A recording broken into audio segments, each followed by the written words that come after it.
Lalu Allah memberkati Nuh dan anak-anaknya, serta berfirman kepada mereka, "Beranak cuculah, dan bertambah banyaklah, serta penuhilah bumi.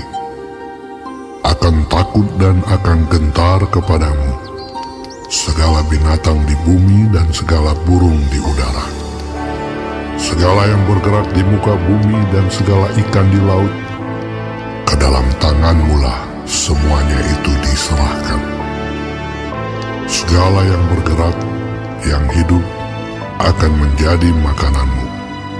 Aku telah memberikan semuanya itu kepadamu, seperti juga tumbuh-tumbuhan hijau. Hanya daging yang masih ada nyawanya, yakni darahnya, janganlah kamu makan. Tetapi mengenai darah kamu, yakni nyawa kamu, aku akan menuntut balasnya.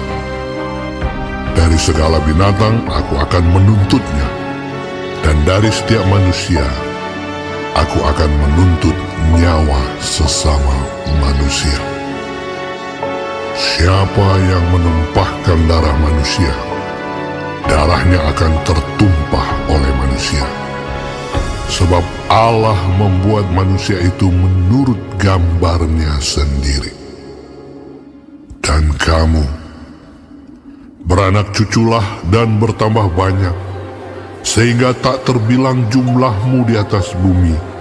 Ya, bertambah banyaklah di atasnya."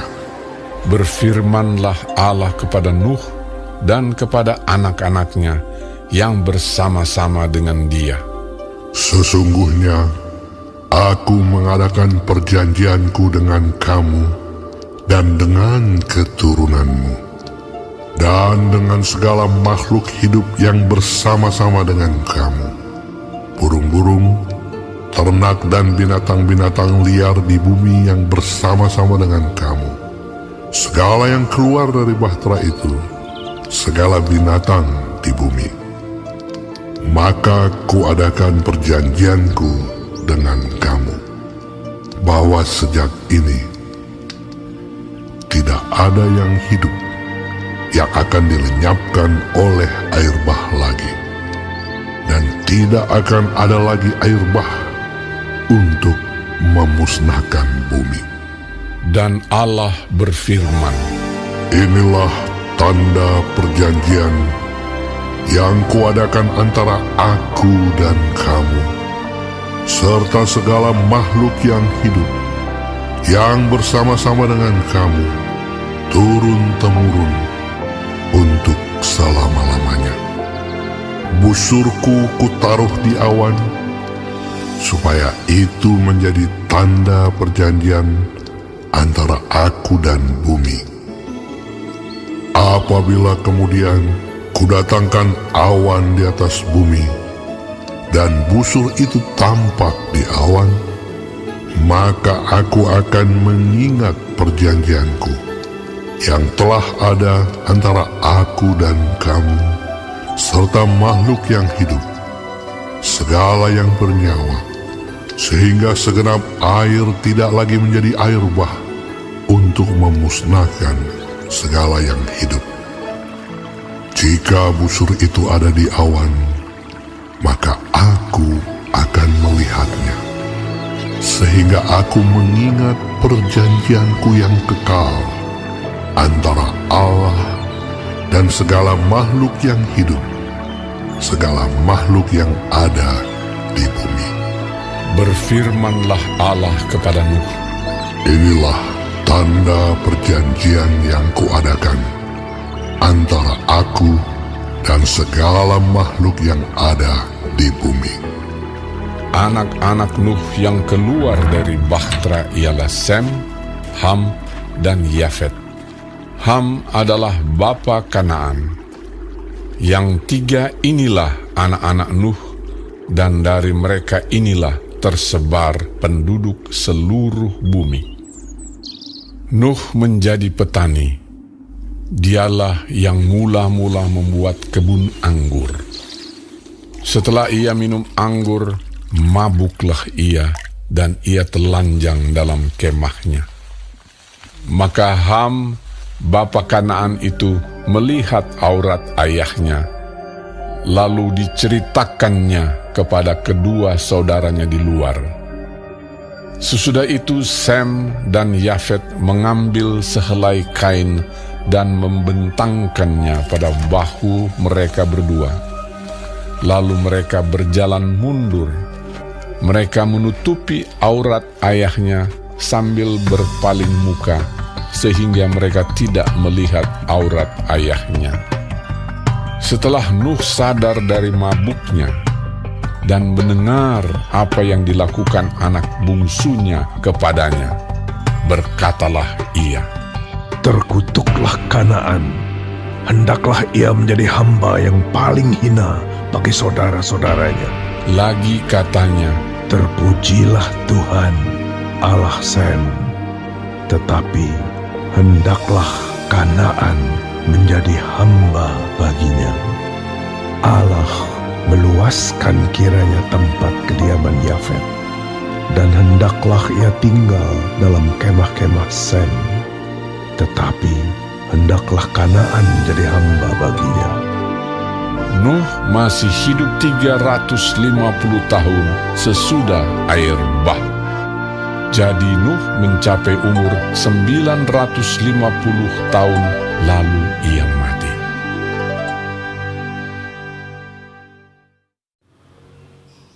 Shalom saudara-saudaraku yang dikasihi Tuhan Yesus.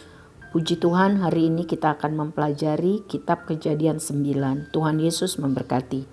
Ayat 6. Siapa yang menumpahkan darah manusia, darahnya akan tertumpah oleh manusia.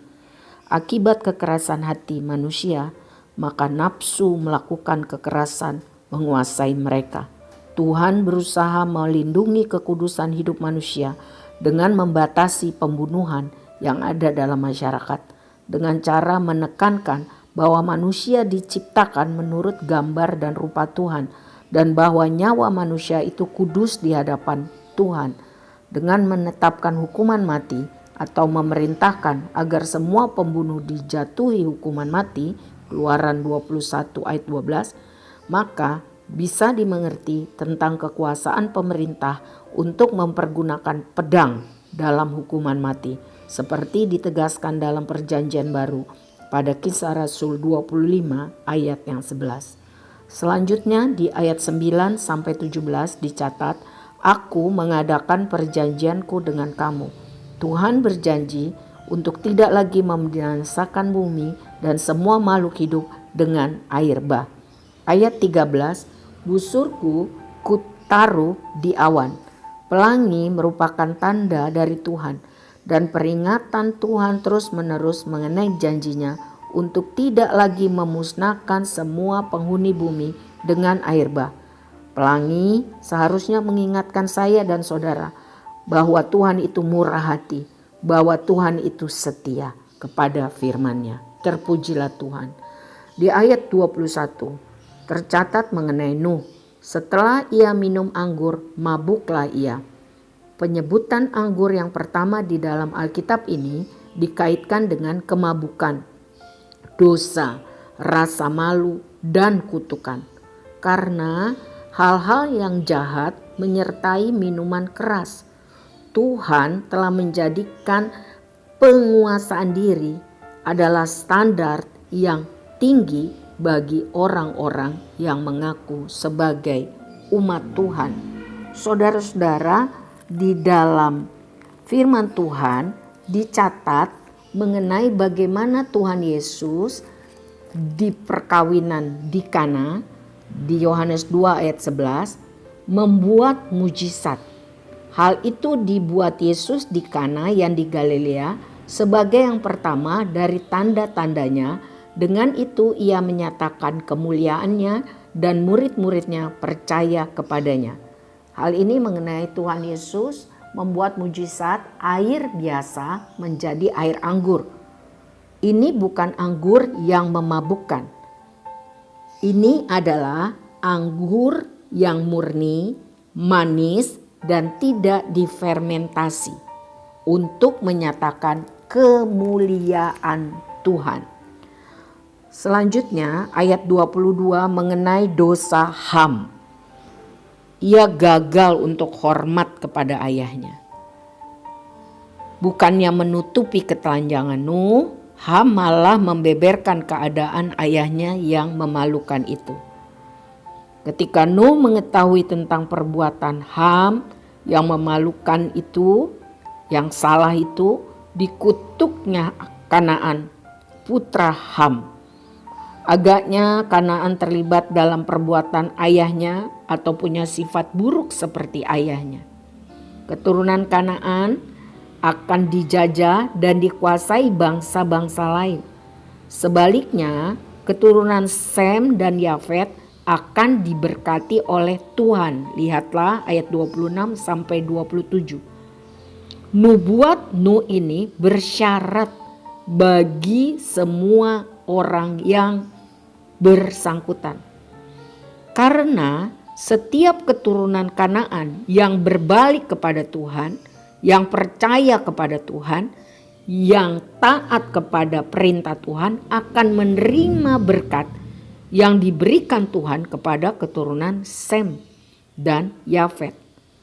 Tolong baca di dalam Yosua 6 ayat 22 sampai 25 bicara mengenai Rahab. Dia keturunan Kanaan, tetapi karena dia melakukan yang baik dan benar, Ibrani 11 ayat 31 mencatat bahwa Rahab karena iman diberkati. Sedangkan setiap keturunan Sem dan Yafet yang meninggalkan Tuhan akan mengalami kutukan yang sebenarnya ditimpakan kepada keturunan Kanaan. Tolong baca di dalam Yeremia 18 ayat 7 sampai kepada ayat 11 bagian A. Yeremia 18 ayat 7 saya bacakan. Ada kalanya aku berkata tentang suatu bangsa dan tentang suatu kerajaan bahwa aku akan mencabut, merobohkan dan membinasakannya. Tetapi apabila bangsa yang terhadap siapa aku berkata demikian telah bertobat dari kejahatannya, maka menyesallah aku bahwa aku hendak menjatuhkan malapetaka yang kurancangkan itu terhadap mereka. Ayat 9, ada kalanya aku berkata tentang suatu bangsa dan tentang suatu kerajaan bahwa aku akan membangun dan menanam mereka. Tetapi apabila mereka melakukan apa yang jahat di depan mataku dan tidak mendengarkan suaraku, maka menyesallah aku bahwa aku hendak mendatangkan keberuntungan yang kujanjikan itu kepada mereka. Sebab itu katakanlah kepada orang Yehuda dan kepada penduduk Yerusalem, beginilah firman Tuhan. Sesungguhnya aku ini sedang menyiapkan malapetaka terhadap kamu dan merencanakan rencana terhadap kamu. Jadi saudara-saudaraku, setiap orang yang hidup tidak percaya kepada Tuhan, yang kita kenal dalam Yesus Kristus, yang tidak menaati perintahnya, cepat atau lambat pada waktunya Tuhan akan mengalami kutuk. Sedangkan sebaliknya, setiap orang yang sungguh percaya kepada Tuhan dan melakukan kehendaknya, cepat atau lambat pada waktunya Tuhan, dia akan mengalami hidup diberkati, ditolong Tuhan. Dan akhirnya waktu meninggal, alamat yang pasti adalah sorga, di tempat di mana tidak ada susah, tidak ada sakit dan air mata. Kiranya Tuhan menolong kita untuk percaya, taat dan setia selalu kepada Kristus Yesus Tuhan kita. Amin.